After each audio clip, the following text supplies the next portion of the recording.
Hello everybody. So what we're going to be looking at today is nested quantifiers. And so this is going to be section 1.5 in your book. And yeah, let's go ahead and get started. So where do we start? So I don't have typed up lecture notes for this at the moment, so we're just going to do this all on Note app on Notability on the iPad here. So this is section 1.5, nested quantifiers, and this is what it's about. So in section 1.4, you learned about quantifiers. So you learned quantifiers. And so quantifiers, if you remember, we had this one, like for all x. So you read that for all x or for every x, and it also was called the universal quantifier, which you don't really need to know to do problems with it, but that's what it's called, is the universal quantifier. And then the other one you had was the exists, and this was there is at least one x, and that's called existential quantifier. And in case we didn't talk about it, I will talk about it now. There's also this one. I think we didn't talk about it, did we? So what the exclamation point there means is unique. So what we're saying there is there exists one and only one x value with a certain property. So this is there is exactly one x. Okay? And so if you see the exclamation point, that's what that means. Okay? And so we learned about those, at least the first two, in the previous section. Okay. Now what we avoided in the previous section was what to do when we had two of these next to each other. So that's what this section is about. So this section is about nested quantifiers. Of course, that's why it's called nested quantifiers. Which is just where we have two of these next to each other.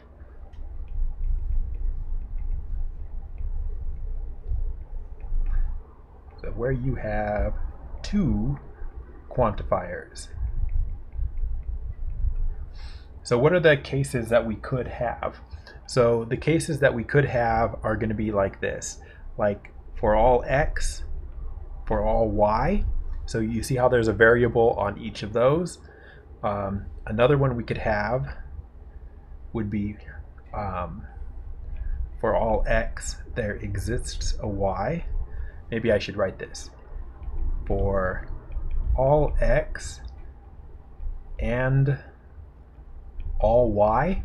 You don't have to say the word for again. You can just say for all x and all y. Or you could say for all x and for all y. There's this one. For all x, there exists a y.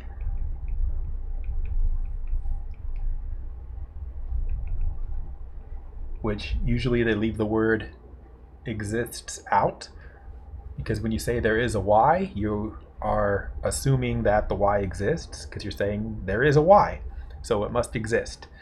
You could do it in the other order.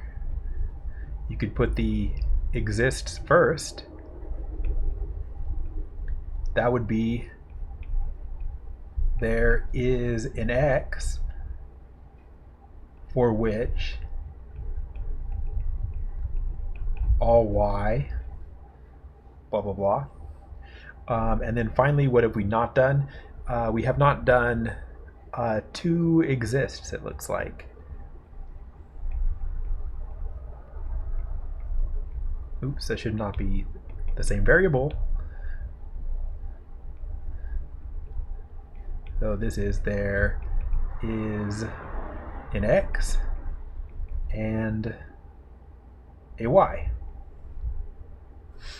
All right, so those are kind of your 4 possibilities there, and you could always, if you need to, you might have that exclamation there to say that there is a unique something, and you can just add the word unique wherever it would be. So I'm not going to write all those down. Now we need to talk about these kind of in more detail, like what do they actually mean here. Okay, and so I think what we'll do first is we'll try to we'll try to talk about where you would need these, and then we'll kind of drill down and speak about them individually in more detail.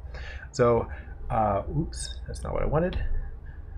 What do you use these for? Well, you use them to describe theorems that are more complicated than you can do with only one quantifier. Many theorems require you to talk about more than one thing, and how you do it is with nested quantifiers. So for example, here's a theorem, like a math theorem. I'll write it in words and then I'll write it in symbols.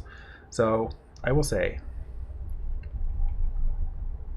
let's see, there is a certain real number x such that for all y, oops, I'll even say, let me get rid of that and say for all real numbers y, we have x times y equals 0, right? So that's actually a mathematical theorem. There's a certain real number x such that for all real numbers y, we have xy equals 0, right? Now in symbols, what would this look like? So we would have to have a couple of things going on here. So first of all, we need this property here needs to be formally described, I guess. We need to say what that is. So you could say let like p of xy be the property xy equals 0. Okay, so now I've got a, what's that called? A predicate, right? From when we did predicates in section 1.3, I think. No, 1.4. It was last section. All right, so p of xy be the property xy equals 0. All right. Now a lot of times they're going to talk about a domain for the x and the y. So let's say so let p of x be the property xy equals 0. Let the domain for x and y be real numbers. Okay, and then what are these properties here? Or not properties. So let's just look at these. So I've got, there is a certain real number x. Now you have to kind of decide whether or not you want to think of this as being unique. It is actually unique. So if we're talking about a specific real number, maybe I should have used the word unique there. There's only one of them that has this property. So I'm going to treat that as if it said unique. Okay. So the part that I highlighted where I say there is a certain real number x, that would mean there exists a unique x, right? So this is my, there is a unique x, and I don't have to say real numbers, right? Because we're only choosing from real numbers according to this right here. So there exists a unique x. That's how you read that. And then we get the next part. The next part says such that, but such that is just kind of a connecting word. connecting words. So there is a certain real number x such that for all real numbers y, so that's a for all, so that's a for all y, and then we need our property, and then they all have the property that xy equals 0, which is actually, we called p of xy that. So the structure of this theorem is like this. And so you've got your property there, which is the fact that xy equals 0. You have your for all numbers y, that's right there. And then there's a certain, so a unique real number x. I should have said unique if I meant unique, but there it is. So that's how you would translate those words into symbols, right? So there is a unique x,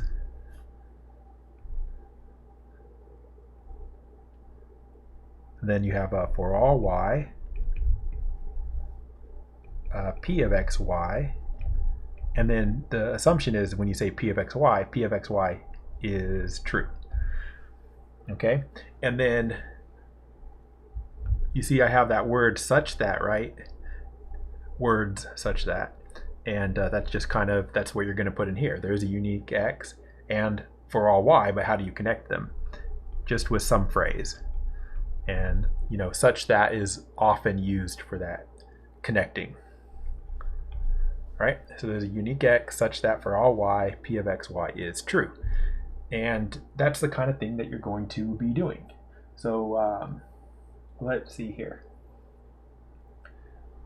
Here's an example. This is from the book. This is going to be kind of complicated here. So let's see. They say the domain for both variables, so of course there's going to be two variables, is all real numbers. So it's another math theorem like what we're looking at in the previous example. And what we want to do is we need to translate into English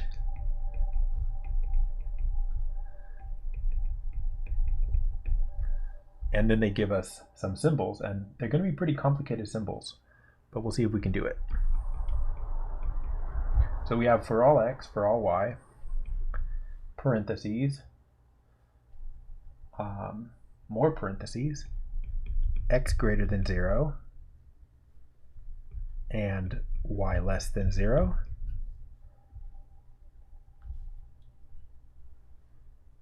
implies xy less than 0. Okay, and we want to translate that into English. Okay, so how do we do it? Well, we start at the beginning, right? So what is this? So for all x, for all y. So we know to read it that way, right? Because we saw it up here. For all x and for all y. And you have a choice. You have choices for how to say that. You can say it however you want. You might want to try to get this into your description. So maybe I'll do that. So I'll say for, you can say for all real numbers, x and y, you could do it that way. I think the way I'll do it is kind of separate it out. I'm going to say it slightly differently than that. So I'm going to say it like this. I'm going to say for every real number x and real number y. Now it doesn't matter, the first one's fine, but I'm going to say it this way: for every real number x and real number y. And then we need to actually get into the math statement here. Okay, and so this is an if-then statement, right? Because it's a conditional statement. So you see this and you say, okay, well, it's a conditional statement, so that means we have if this stuff, then that stuff. And so all we need to do is really just say that in words. So for every real number x and real number y, comma, and then I need the if part. If x is less than 0, and then you have this, So you have an and y, I said x less than 0, didn't I? If x is greater than 0 and y is less than 0, so that's the if part. Then you move over here, you're at the then part, so then you say then xy is less than 0. And there you go. There's your math theorem. For every real number x and y, if x is positive and y is negative, then xy is less than 0. Now you could say that in actual words if you wanted. If they say write it in English and you really want English, you could actually take this right here and write it without symbols if you wanted. You don't need to, but you could say if x is positive, right? Because you can write that in English, and y is negative, right? Then how would you write this? That's a little bit harder to write. You would say then the product, right? Product means multiply, of x and y is negative, right? So that's what you'd have to do if you're really trying to get as much English as possible into your answer. But you know, this is a good answer. Good answer. You don't need that much English. Okay.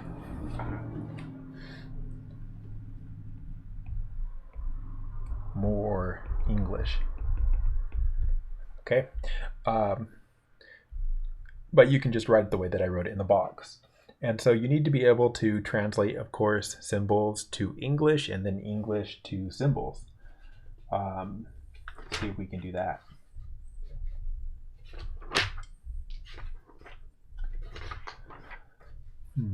Let's see. So English to symbols, huh? Can I find one? Oh yeah, okay. So I'm looking at the 8th edition of the book and you guys have the 7th, so the numbers might not line up. But this is, for me, 1.5.9. And I don't know which one I'm going to do. But for all of them, it says let L of xy be x loves y. And then the domain for x and y are everyone in the world.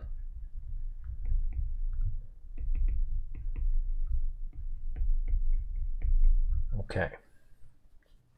And what are we going to do? We are going to write in symbols this. So which one am I going to do? Let's do a couple of them. So let's do A, which is everybody loves Jerry. I thought they were going to go with Raymond, but they didn't. Let's see. Let's do F. F is going to be there is somebody whom nobody loves, and there are exactly 2 people whom Lynn loves. Is that H? Yeah.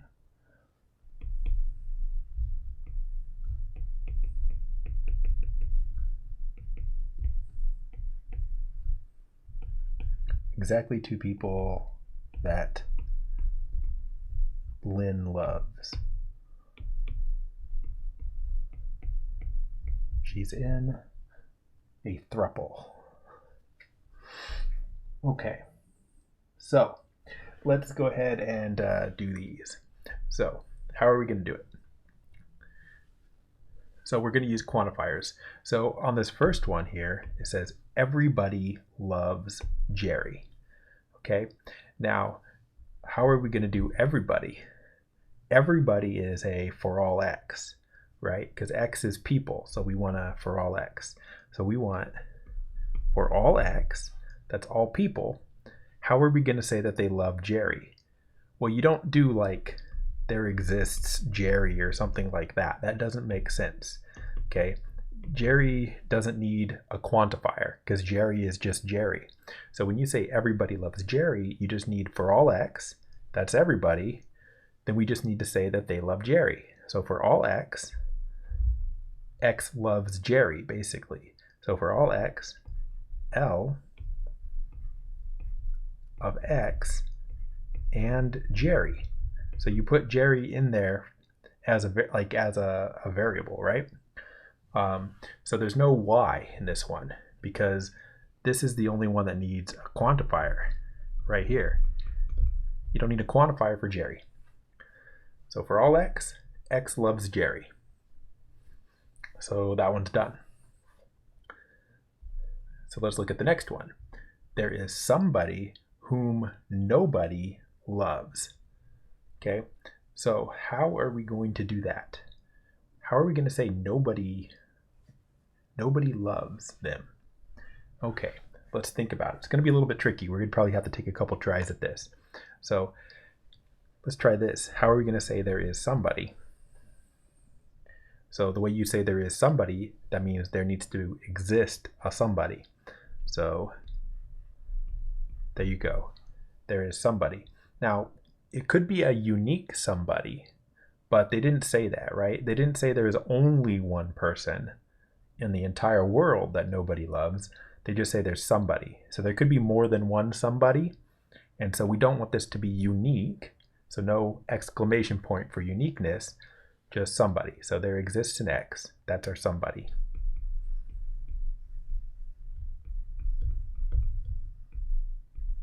Okay. Whom nobody loves. So what we need is, in order to do a nobody, we're actually saying something about everybody, I think. There's more than one way to do this though. So depending on which way you think of first. So I'm going to write this in two ways. So the first way I'm going to do it is I'm going to say, okay, so we got the somebody that nobody loves, they're X. Now we need everybody else. Everybody else is going to be for all Y.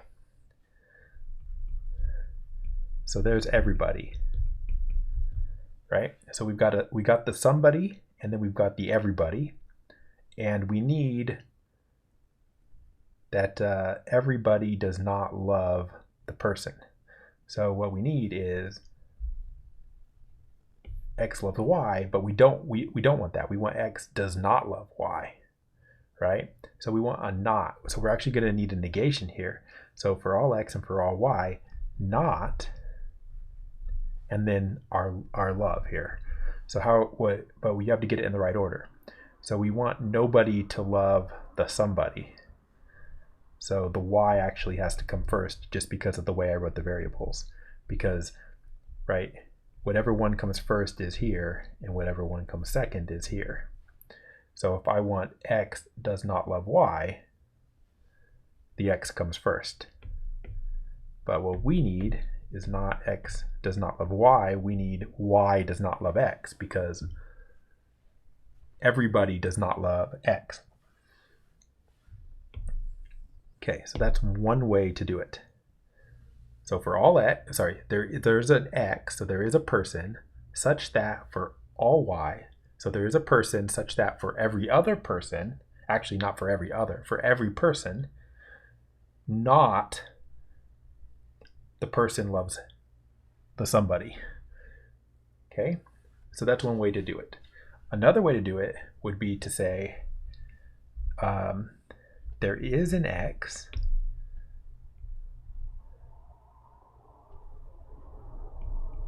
so again, that's going to be our somebody. But then what we're going to do is we're going to say that there is not a person that loves them. So there's somebody, there exists a somebody, and then we want to say that there does not exist a y. So there is no y. And then we want L of y comma x. Because what we're saying there is an x such that there is no y such that y loves x. So there's no y where y loves x. So that's another way to do it. So we're putting the negation in a different place there. Okay, and both of those are correct, and we'll see why both of those are correct as soon as we're done doing these examples here. Okay, so we'll come back to that example. So those are both okay answers. This one and this one. Okay. Now, for the last one, there are exactly 2 people that Lynn loves.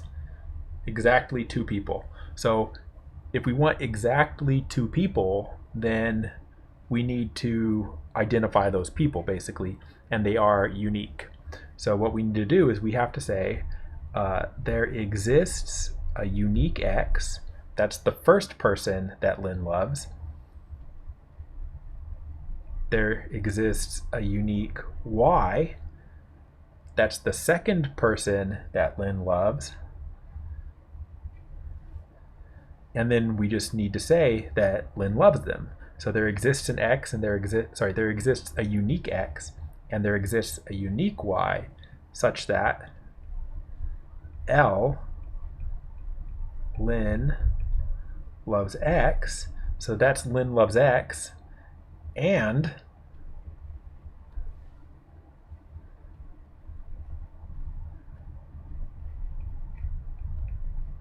Lynn loves Y.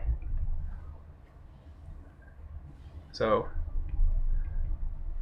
there is a unique person X and unique person Y, and then you have just such that Lynn loves X and Lynn loves Y. So those are the 2 people that Lynn loves. Now, what's going to happen on the homework for this section is that you may not get the same answer that you see in the book, and that doesn't necessarily mean you're wrong, because there is different ways to write these. This is how I'm going to write this one. Okay, so we should hopefully be getting some kind of understanding of this.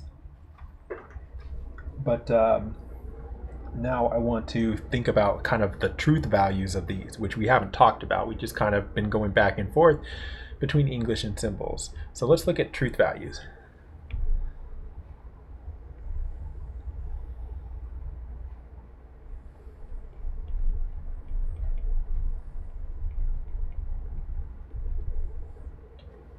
Okay, so what do I mean by that?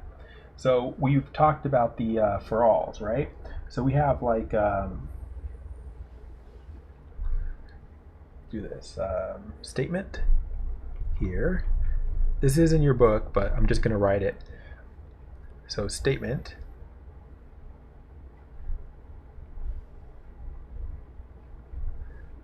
and when is it true?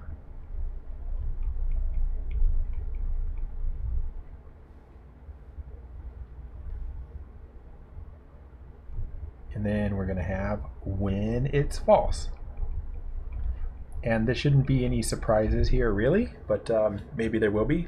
So let's look at them. So the first type of nested quantifier we looked at was for all x, for all y. So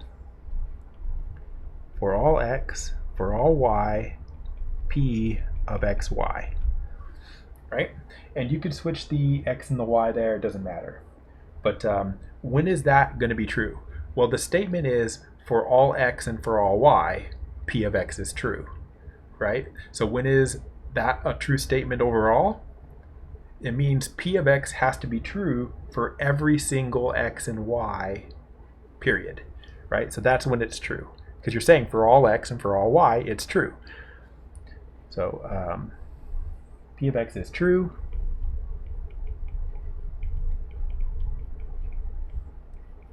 for all possible x and y's. Or I'll say for every. That's how they say it.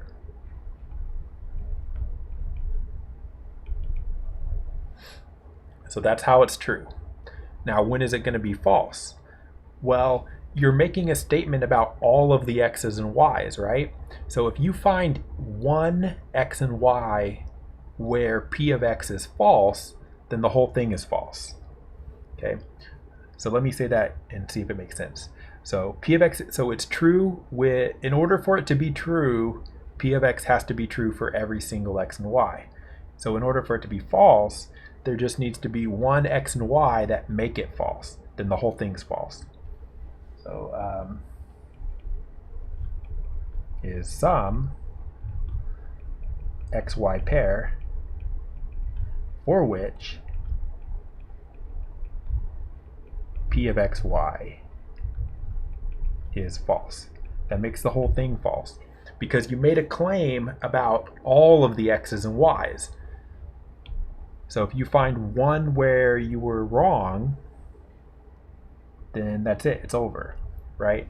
Like if you said all odd numbers ended in 4, right?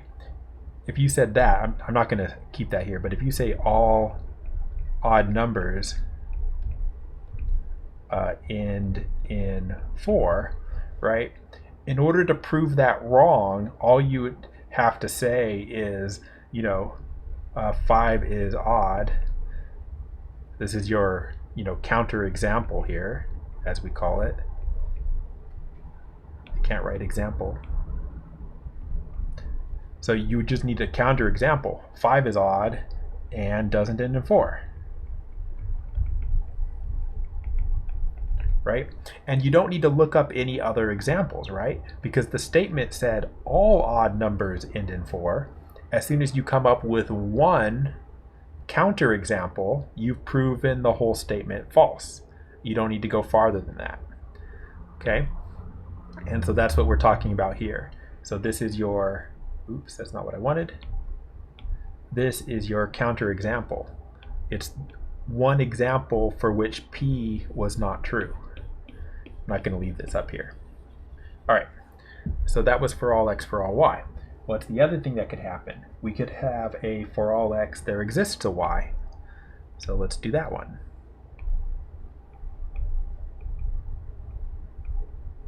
And then p of xy. So that one's saying for all x there is a single y, or sorry, for all x there is some y for which this is true. For, again, they use the word every instead of all, so I will. For every x there is a y for which p of xy is true. Now, as a note about this, when you do it in this order, for all x there exists a y. You're saying for all x there is a y for which p of xy is true. That doesn't mean it's the same y for every x. Let me show you what that means. So maybe I'll put like a little asterisk here. And we'll come down here. I'll probably have to move this, but I'll put it down here. For every x there's a y for which p of xy is true. The y can depend on x. For example, imagine this. For all x, there is a y for which x plus y equals 10. Okay? So that's true. I mean, if we know what we're talking about real numbers or something, then it's true. But like what the y value has to be depends on which x value you have. So like for x equals 7, the y is 3. And for x equals 12, the y is minus 2, right? So it's a different y every time, but no matter what you pick for x, you can find the y. And so for every x, there is a y for which that's true, but what the y is depends on the x. Okay. Now, where is this going to be false then? Well, where the claim is that for every x, you can find that y. So the way it would be false is if there was an x where there was no y. So false when there is an x for which no y, which there is no y,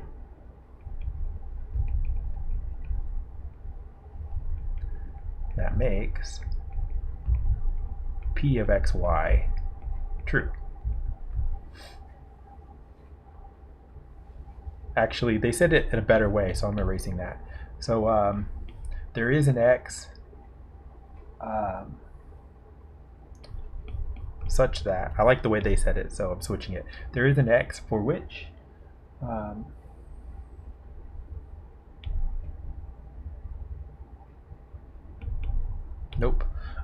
there is an x such that, see, these connecting words are tricky.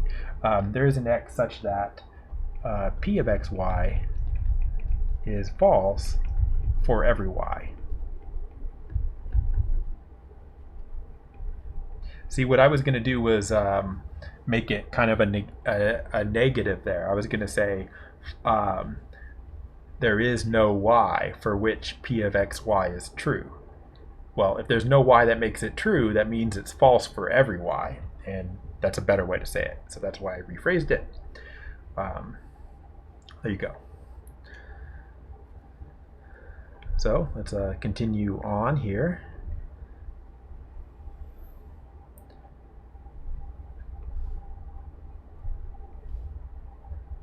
So the next one is there exists for all. So we're switching the order. There exists an x such that for all y, p of xy. That's different. So when is that true? Well, we're saying there is an x such that for all y, some property happens. So there is like basically some special x for which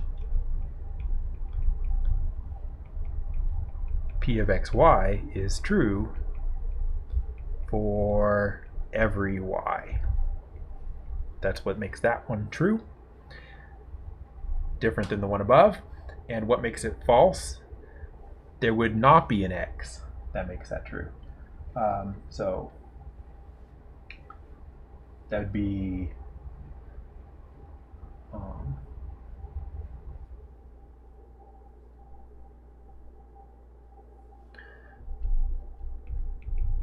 for every x, there is a y for which p of xy is false. All right. So why is that the way it is? So the claim was that there's some x value that you could find that it doesn't matter what y is, it comes up true. And this one's saying, well, no, that's not possible because there is, for every x, you can find a y which makes it false. So if you can find a y that makes it false, then it would not be true for every y, and this says true for every y. It takes a little while to wrap your brain around some of these. All right. Let me move this out of the way. It's far enough. Oops. Let's come back up. Okay. Last one.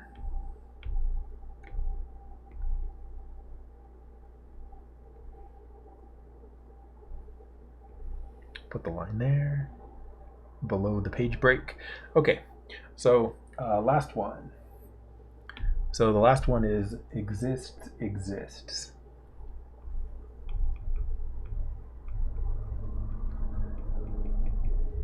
So that one says there is an x and there is a y such that p of xy is true. So when is that statement overall true? Well, there's just some specific combination of x and y that makes it true. So there is at least one pair.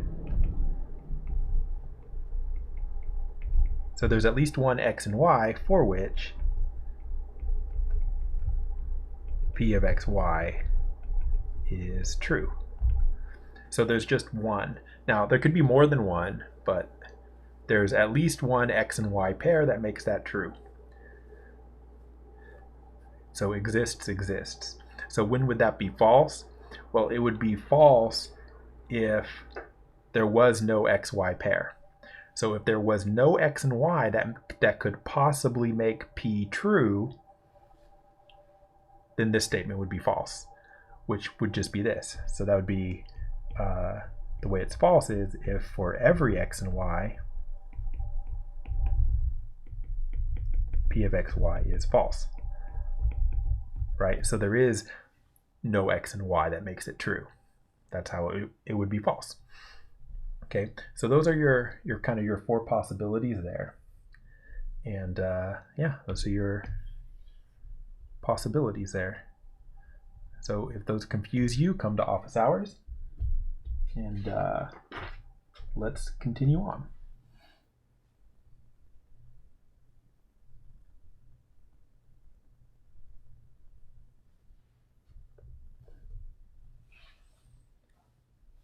Okay, I'm just trying to find a good example here, so that's why I'm just reading.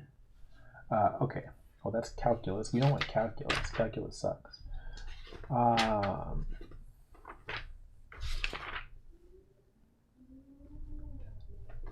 Mathematical statements into quantifiers. I think that's what I want. Okay, let's try this. So again, these numbers might not match up to what you guys see in your book, which means maybe I'm doing your homework. I don't even know.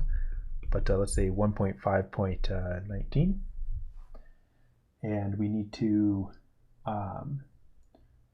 write in terms of logical operators, predicates, quantifiers, etc. So I'm just going to say write in symbols. Okay, and I'm just going to pick a couple of two things. So A is going to be the sum of two negatives is negative.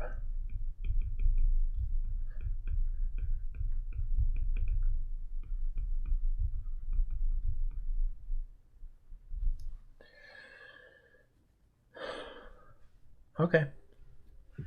So what you're going to need here, first of all, there's no predicate, so you have to come up with a predicate. So you would first of all you need a domain. So we're talking about, they just say well actually I said numbers here, but they actually said integers. So I'm going to change that to integers. Okay, the sum of two negative integers is negative. So if we're doing this problem, I think first what we do is we will have a domain. So let's say our domain is all integers. They actually say that in the problem, so you don't have to, but I'm saying it here. So the domain is all integers. That's what we're talking about. Now we need a property. What property are we talking about here? The only property they talk about is negative, right? So we could just say like let p of x be x is negative, right? So far this is not any different than what you have in section 1.4. We just have a predicate. Let p of x be x is negative. Okay, now we need to write this as the sum of two negative integers is negative. Now they don't say it here, but it says the sum of two integers, but the implication is that any two negative integers, right? Not just two special negative integers, it's for any negative integers. So if it's for any two numbers, well, any number is going to be a for all. So what you're going to do is you're going to have for all x and for all y. Those are your two integers, the x and the y. So this is for all integers, basically x and y. That's how much I've got so far for all integers x and y. Now, how are we going to do the fact that we have two of them and they're negative? Well, the way you need to do it is you need to think of it this way. It says the sum of two negatives is negative. So the way you think of that is you should think of it this way. If the numbers are negative, then the sum is negative, right? So you need to think of that in terms of it being an if-then statement. So the sum of two negatives is negative. So if they're negative, then the sum is negative. So you need it as an if-then statement. So let's try to do that in symbols. For all x and for all y, we have integers now. How do we make them negative? Well, you just start your statement here. For all x, for all y, we need if x is negative and y is negative. So we need them both to be negative. So we need p of x, that makes x negative, and we need p of y, that makes y negative, right? Because p is negative. So now I have p of x and p of y, so they're both negative, and that implies something. What does it imply? Right, we have if the numbers are negative, well, this is making the numbers negative, then the sum is negative. So how am I going to say the sum is negative? You would just say p of x plus y. Because x plus y is a number, so it could be negative. And there you go. So this is if x and y are negative, then x plus y is negative. And that is how you do it.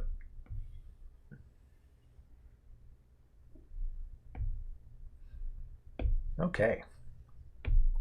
Let's do one more of these, I think.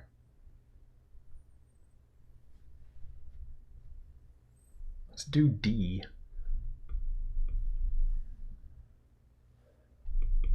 The absolute value of the product of two integers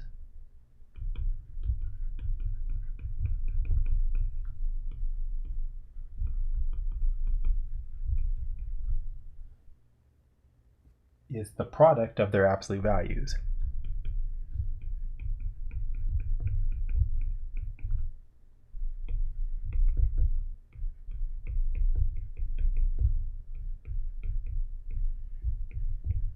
Okay.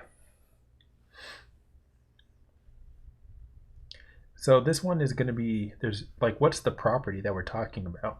I don't even see a property, right? So we're not going to have a property. We're just going to have to write it out in math symbols, I think. So let's see. Yeah, I think we just have to do it in math symbols. So this part here at first, the absolute value of the product of two integers. So that's any two integers, right? So again, I can write it this way. I'm just rewriting it now. For any x and y, that's the part that I've written so far. Then what I want is the absolute value of the product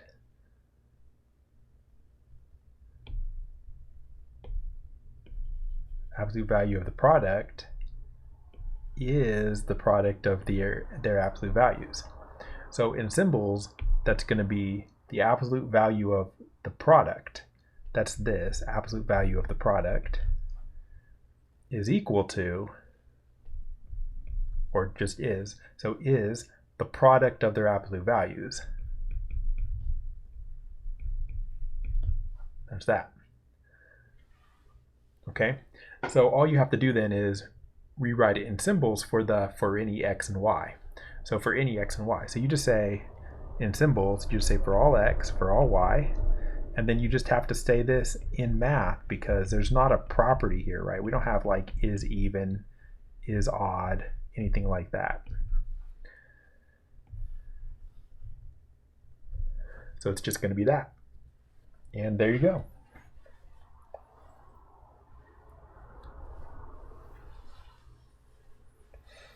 Okay. One more. But we're going to do a different type of problem here. We're going to do 1.5, 1.15. Again, probably a different edition of the book than you have. So let's say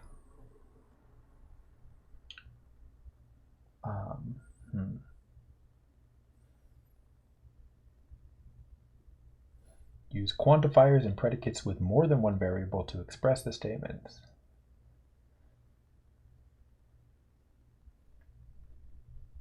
Predicates with more than one quantifier.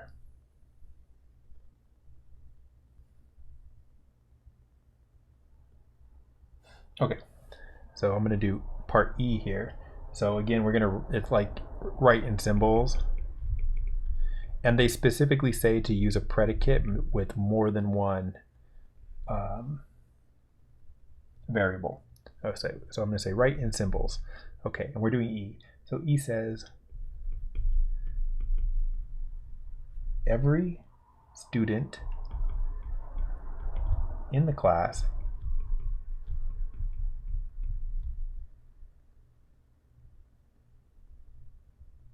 has been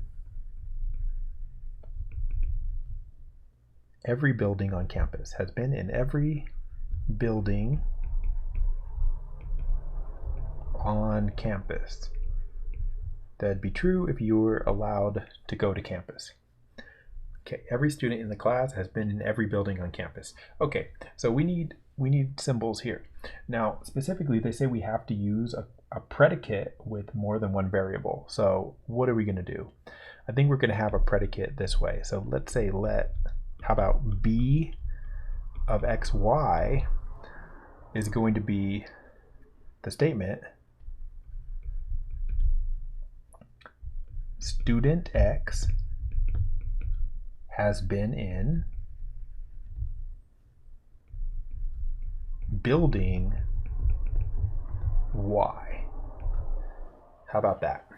Okay, now we need a domain. So let me say what the domain is. So the domain is going to be, well, for X, domain for X. Now you can make this easy on yourself. You don't want X to be every person everywhere, right? We just are talking about students in the class. Actually, you know what? I am going to do this. I want X is going to be just people on Earth. Okay. And then domain for Y is going to be, well, you could either use like buildings in the world, or you could just use buildings on campus. And if you use buildings on campus, it's shorter to write.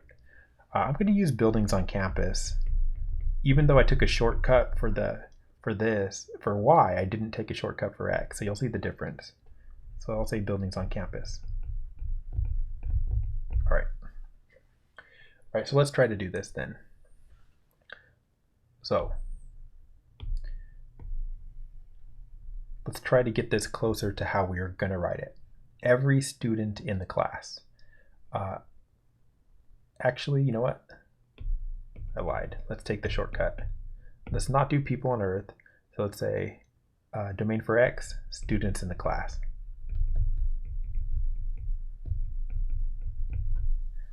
All right, then we don't have to have other predicates. Okay, so let's look at this. Every student in the class. How are we going to say every student in the class? Well, every student is for all X, right? Because X are students. And then you've got every building on campus. How are you going to say every building on campus? Well, the domain for Y is buildings on campus. So if you wanted to say for all buildings on campus, that would just be for all Y. So for all X and for all Y. So that's for all students in the class and for all buildings on campus. Well, what property do all of these things have? Well, we need every student has been in every building, right? So how do you do that? You just say B of XY. For all students and for all buildings, the student has been in the building. Not that hard. For all students and all buildings, oops. Sorry, trying to get a color here. Ooh, stop it.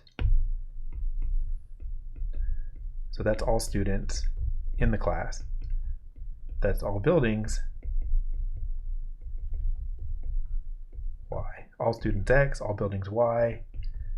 Student has been in the building, student X.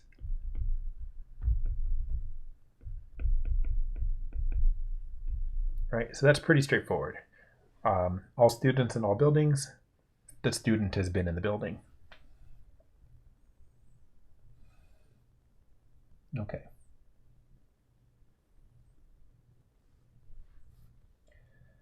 What else can we do?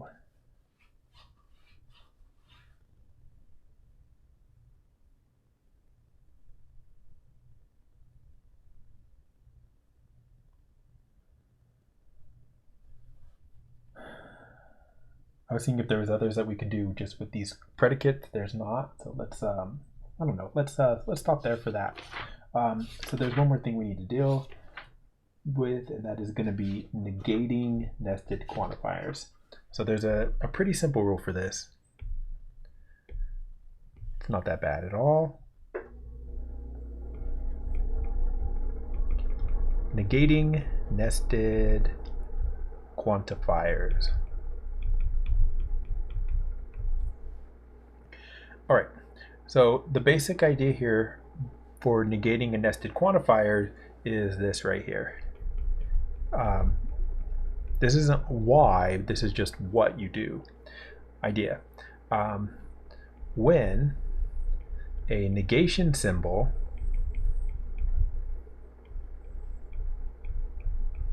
moves across a quantifier, so that's a one of these, or one of these, the quantifier switches to the other quantifier.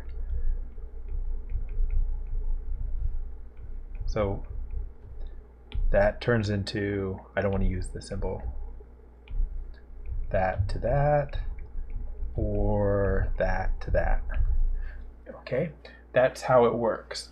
And so as an example, this is just with symbols. We'll look at the meaning in a minute, but examples.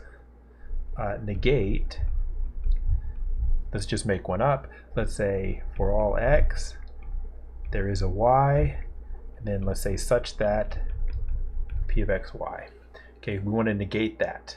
So if you want to negate this, then you just put a negation symbol in front, right? And then you leave the rest alone. There's the negation. But what you want to do is you want to take that negation symbol here, and you want to take it and you want to move it to here. So we want to move it as far inside as we can get it. So you want to move the negation from here to here.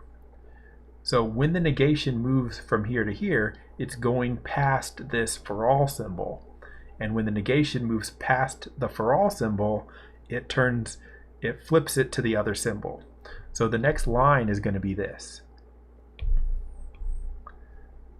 There exists an X, and then not there exists a Y, P of XY. So when we moved it across, it changed.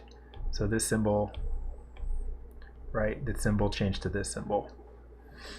Okay, now we're going to do it again. We want to take this symbol and we want to move it across to be in front of the P. Well, again, in order to do that, we're going to take the negation and it's going to move across an exists symbol. So when it moves across an existential quantifier, it's going to turn it into a universal quantifier. So what we're going to get is there exists an X, and now this exists is going to turn into a for all, and then the negation is here. All right.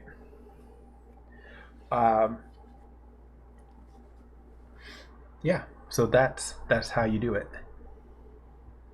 And let's think about what that means. So let's look at it in words, and I think we'll look at it for all. Now let's look at it for any there exists. Let's look at it for a there exists example. Find the negation of there exists an X, there exists a Y, such that P of XY. Right? Now, before we start this, so that's what we're doing.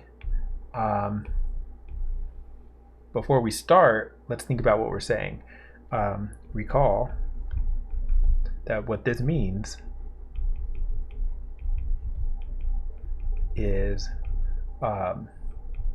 there is some X and Y, right? I don't know what they are, but there's some X and Y for which P of XY is true. That's what that means. So if you were going to negate this, you would want not in front of it. So the negation is there is not some X and Y for which P of X and Y, or P of XY is true, right?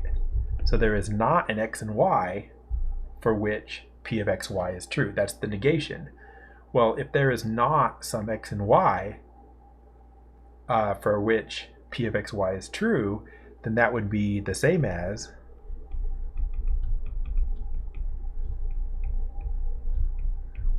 if there's not an X and Y for which P of XY is true, that would be the same thing as for all X and Y, P of XY is false. Wouldn't it? If there's not an X and Y for which it's true, then that would mean for every X and Y it must be false. All right? And now if you look at these in symbols here, this first one here, not some XY for which P of XY is true, that in symbols is this, not there exists an X, there exists a Y, P of XY, right?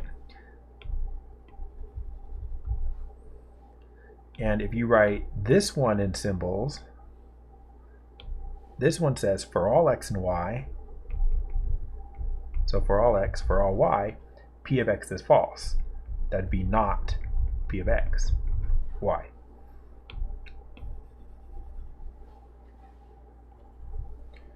Right? So these are the same and these are the same. So those are the same. So if you want to say that there does not exist an x and a y, that's the same as there for all x and y, something else is true. So yeah, and if you think about it in terms of what I just said about crossing, when a negation crosses through or passes by a quantifier, what happens? Or in symbols, right? If you have the negation for all x, sorry, there exists an x, there exists a y, p of x, y, then if you want to move it there, you're going to get for all x, not there exists a y, p of x, y. And then if you want to move the negation past again, you get for all x, for all y, not p of x, y. Right? And that is that, and that is that. So there you go. So that's how negations work. And yeah, that's it pretty much. Looking for one for negation, and then we'll see if we can do it. Well, actually, let's talk about determining truth values. We didn't do any of those yet, so let's do something like this here.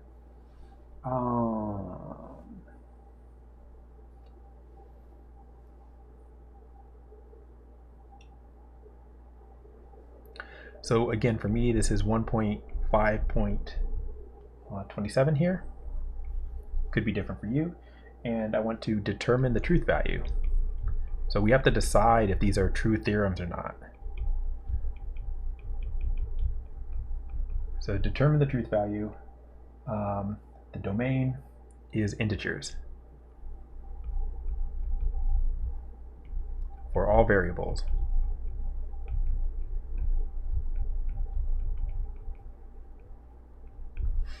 All right, so let's pick one. Let's do B. B is this. There exists an n such that for all m, n is less than m squared. All right, so when you're looking at this, you need to be able to read this in words to decide whether or not it's true. So like, let's think about what this says in words. In words, this says there is an integer n such that for every m,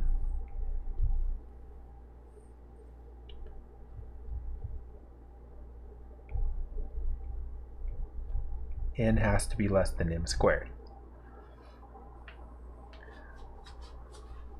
So is there an integer such that n is less than m squared? Yes, there is. I believe so. You have to think about its properties of real numbers here, which is tricky, but this is true. For example, how about n equals like -5? Any negative number actually makes that true. So for example, for n equals -5, I should say 4 here. For n equals -5, -5 is going to be less than m squared for every m, right? Because think about it, m squared is always positive or 0, so it's got to be bigger than 0. So because m squared is always 0 or larger. All right, so you had to kind of think about like properties of real numbers before you knew if that was true or false. But in this case, it's true. Let's try a different one. Let's do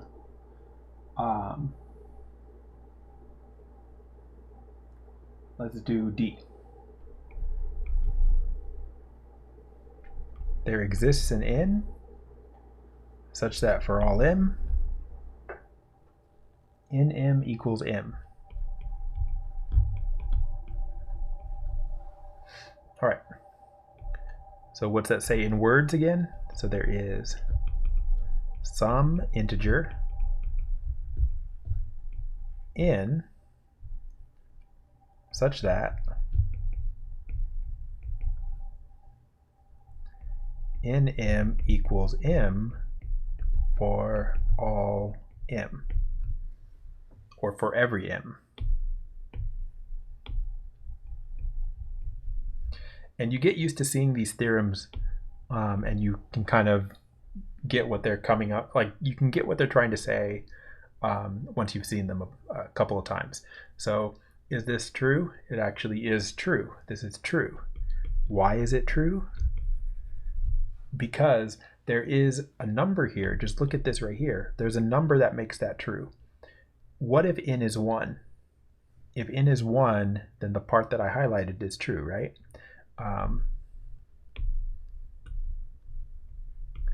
There is an n, specifically n equals 1, where nm equals m,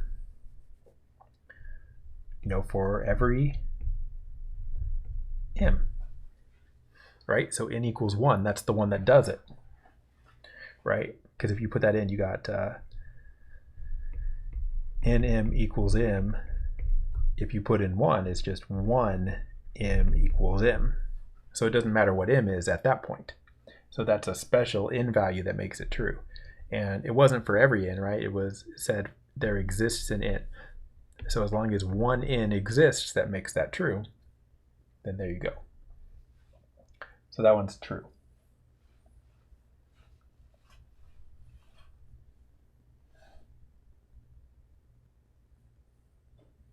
Okay, do I want to do another one? Let's pick a different one.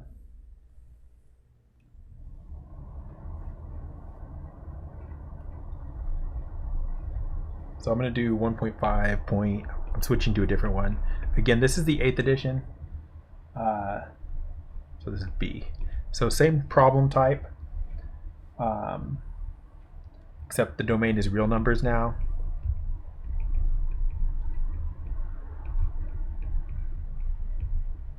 Domain is real numbers, and B is for all x, there exists a y where x equals y squared, right? So in words, again, you have to think about it in words because that's how your brain works. This says for every real number x, there is a y for which x equals y squared. And again, you have to think about that. You have to think about properties of real numbers. And so this is not necessarily going to be true because what if x was negative, right? On the right hand side, you can look at the y squared and say 0 or more, and then you can look at the x and you can think, what if x is negative? Okay, so when I look at that statement there, that's what I think. And then so what this says, it says for every real number x, there's a y for which x equals y squared. And you can think about, if you don't know what you're supposed to be showing here, then you scroll up and look at the table that we made for where it's true and where it's false. Because this one was it for all x there exists a y. So for all x there exists a y. So where is that true? Well, for every x there is a y. That's what makes it true. What makes it false? So if you think it's false, then you're looking for, oops, not what I wanted. You need to find, it says there is an x where this is false for every y. So is there such an x? There is on our example, because you can find such an x So this is false because for a negative x, like x equals -5 again, there is no y that makes x equals y squared, which if you put in the -5 is -5 equals y squared. Can't make that true, right? Because y squared is never going to be -5.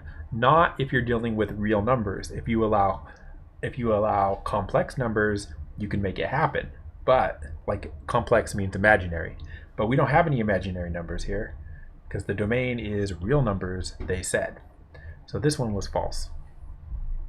Okay, so those are tricky. So if you get to those in the homework, then you should come to office hours and get some help. Okay? All right, so I think that's enough. So we're going to stop the lecture here. Get started on the homework. It is posted for you guys now, and good luck.